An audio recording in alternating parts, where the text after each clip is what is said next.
5. God said, "Let there be." Then God said, "Let there be light," and there was light. Genesis 1:3.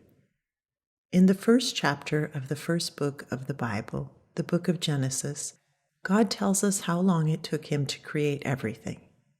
We might imagine it would take him a very long time.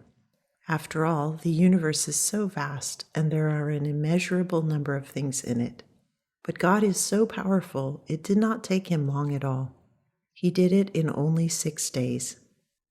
Genesis chapter 1 tells us what God made on each day of creation. On the first day, he created light. God said, "Let there be light," and there was light. The Bible tells us God saw that the light was good. Then God divided the light from the darkness. God called the light day, and the darkness he called night. And there was evening and there was morning, one day. On the second day, God said, "Let there be an expanse in the midst of the waters, and let it separate the waters from the waters." God made the expanse and separated the waters which were below the expanse from the waters which were above the expanse, and it was so. God divided the waters which were under the heaven from the waters above it. God called the expanse heaven. On the third day, God said, "Let the waters below the heavens be gathered into one place, and let the dry land appear," and it was so. And this is how God made the seas and the dry land. Also on the third day, God made the grass, the herbs, and the trees.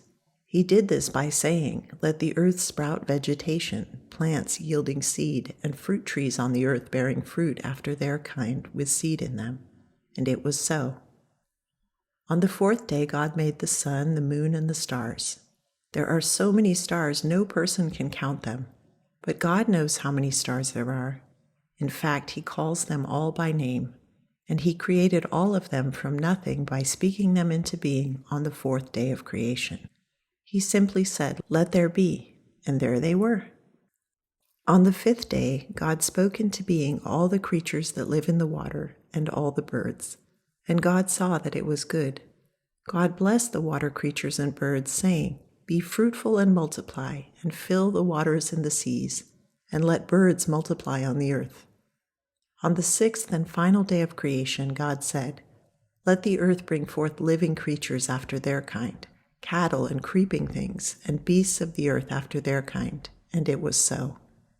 And this was how, on the sixth day, God made the cows and creeping things and the beasts of the earth, and God saw that it was good. On the sixth day of creation, God also created the first man and the first woman.